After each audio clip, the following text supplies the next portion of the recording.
The Rubik's Cube is a fascinating puzzle.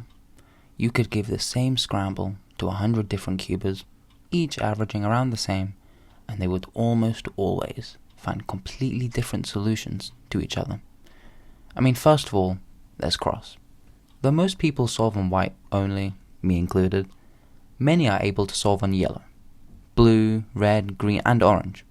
So already the possibilities are huge early on.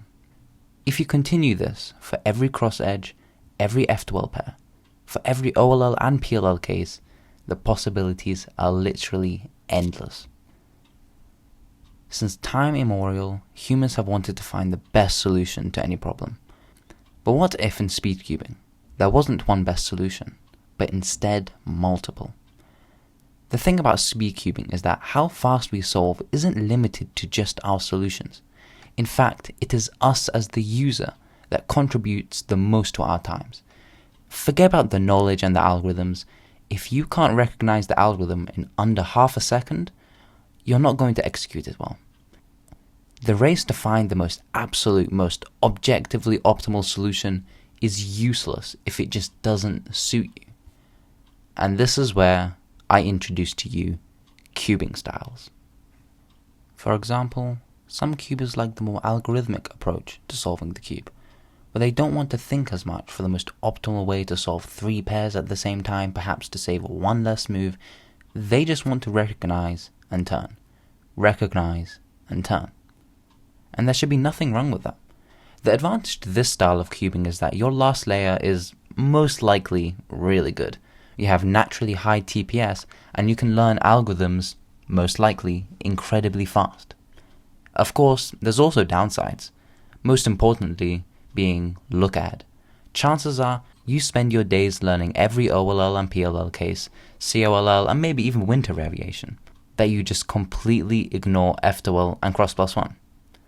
Now, knowing your turning style as a cuber can be really important, because not only do you know your weaknesses throughout the solve, but once you've gotten to a level where all the areas of your solve are pretty good, you can become really good at the skill you like. Take Yihang Wang for example. From his solutions, I can tell he really likes to just turn. So he tailors his cross plus 2 and 3 and F2L to be simple.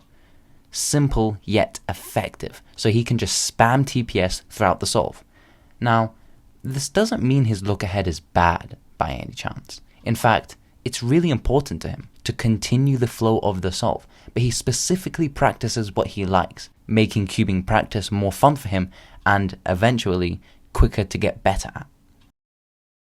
Now you could do this analysis for loads of top cubers, but here's the thing though, I haven't been completely honest with you guys. Cubing styles don't exist. Well, kinda. I said it when I was talking about Yihang Wang, but just because you like spamming TPS doesn't mean your look ahead is automatically bad. I know I might be stating the obvious here, but some people can have this fixed idea in their minds that, oh, I must be an efficient cuber, let's say, that really likes to find the solution with the least moves, so I must only practice this because my TPS must be really bad. And here's the bigger problem. If you never try or practice algorithms or TPS, for example, well, of course you're going to be bad at it. If you never practice something, well, how can you expect to be good at it? You're letting your TPS lag behind, and the more it continues, the worse it will get. And because every time they test their TPS, it seemingly gets worse and worse, they use this as proof that they're an efficient cuber and they're not really used to the TPS and algorithm style of cubing. I mean, it's literally the sole definition of confirmation bias. The whole thing of, oh, I'm going to practice what I'm good at to balance out my other stats does work, but only if you've reached a certain level. I think that level is probably around averaging sub 8. But again, it really depends a lot. Some people reach that threshold faster than others, so it's important to look and critique yourself about it. So to summarize, unless you're averaging well beyond sub 10, you shouldn't be worrying about cubing styles. It's cool to say, but in practice, it's just something that gets in the way of your improvement. However, for those who feel that they have reached that level, let's say you're averaging mid-7s, yes, I think you should consider choosing a path that you like, whether it be algorithmic like ZBLL, or perhaps you're not into the algorithms, but just like spamming TPS, which is totally fine.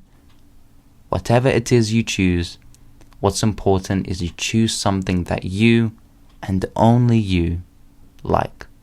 And I think that just summarizes cubing and life just perfectly. I hope you enjoyed the video. It was quite fun to make and write the script. If you have any questions, put them down below, and I'll see you guys very, very not soon. Bye bye.